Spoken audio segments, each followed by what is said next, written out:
suis le professeur Claude Tanga. Je suis professeur émérite.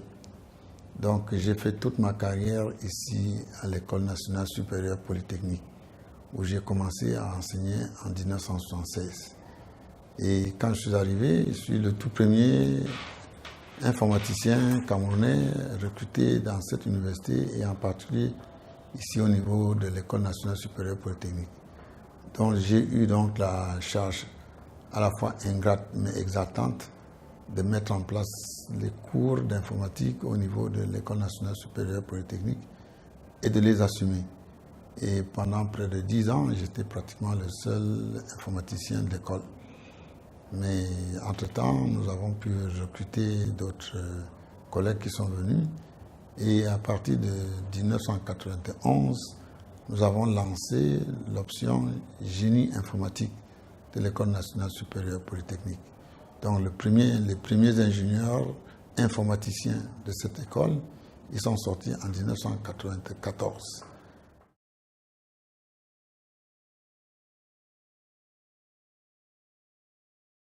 Oui, au moment où ma retraite arrivait, j'étais sollicité dans plusieurs universités, disons, plusieurs institutions privées pour venir animer la formation, surtout au niveau au-delà de la licence professionnelle.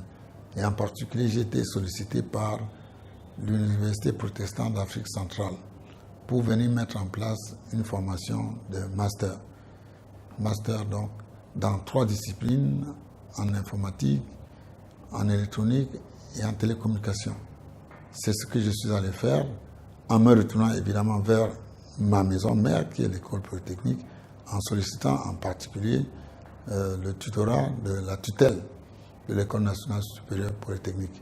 Et les choses se sont très bien passées. Et depuis donc l'année scolaire 2012-2013, j'ai mis en place le master à la faculté des technologies de l'information et de la communication à l'Université protestante d'Afrique centrale. Et en 2013, j'ai été nommé doyen de cette faculté. Donc c'est donc à cette faculté que maintenant j'exerce mes activités, mais sans jamais couper le cordon ombilical qui me lie à l'École nationale supérieure polytechnique, où je me fais le plaisir d'encadrer encore en doctorat en particulier, un peu moins pour les diplômes d'ingénieur, mais parfois aussi en master.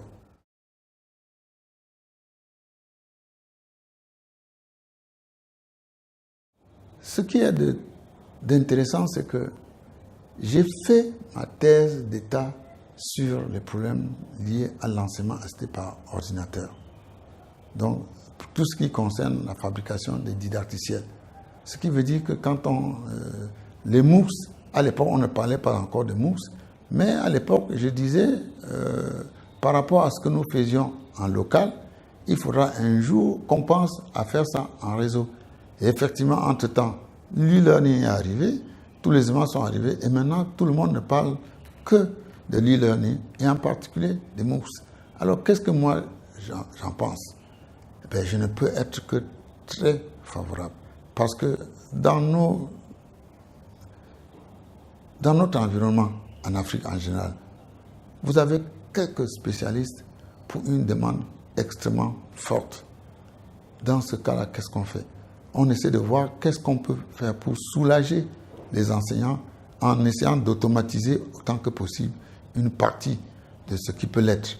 Et en particulier en mettant en place des MOOCs, on sait qu'on peut démultiplier des formations sans qu'on soit amené à demander à l'enseignant lui-même de refaire 1000 fois la même chose.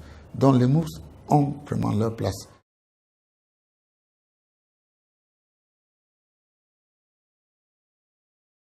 Où trouver les ressources?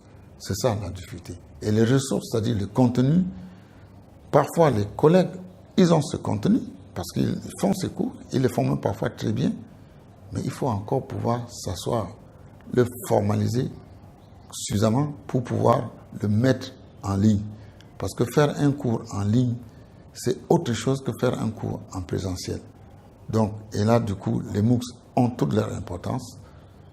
Maintenant, il faut pouvoir organiser des ateliers pour les enseignants qui maîtrisent déjà très bien le contenu de leurs cours, pour qu'ils voient de quelle manière ils peuvent s'organiser pour mettre ces cours en ligne.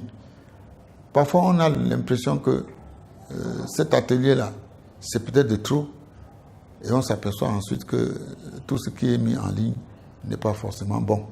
Donc c'est pour ça que c'est fondamental qu'il y ait des gens qui puissent aider à former les collègues qui vont pouvoir ensuite maintenant mettre leurs cours en ligne, parce que c'est ce qu'ils maîtrisent eux le mieux. Et à mon avis, je pense que les gens pour animer ces ateliers-là, ça ne peut être que des gens qui ont déjà aussi une bonne expérience de cela et qui ont eu à mettre en place des MOOCs qui ont été suffisamment validés parce qu'ils ont vu le rythme de connexion et ainsi la quantité. Mais je crois que quand on parle de MOOCs en francophonie, ben, qu'on le veuille ou non, instinctivement on pense à Lausanne. C'est pour ça que ce serait une très très bonne chose si Lausanne peut apporter un concours pour animer des ateliers et faire en sorte que les enseignants, qui pour la plupart sont très bien par rapport à leur métier, puissent maintenant mettre en ligne des cours.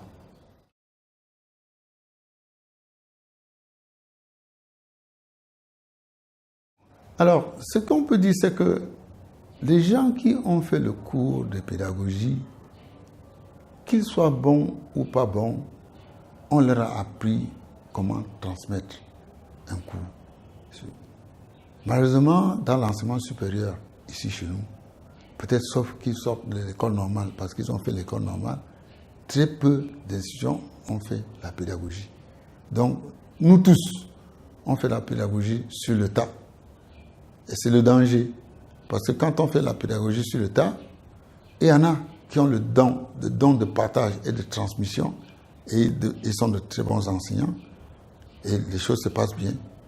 Mais il y a beaucoup plus qui n'ont pas forcément ces dons-là, qui se débrouillent, comme on dit, et puis ça donne les résultats que ça peut donner.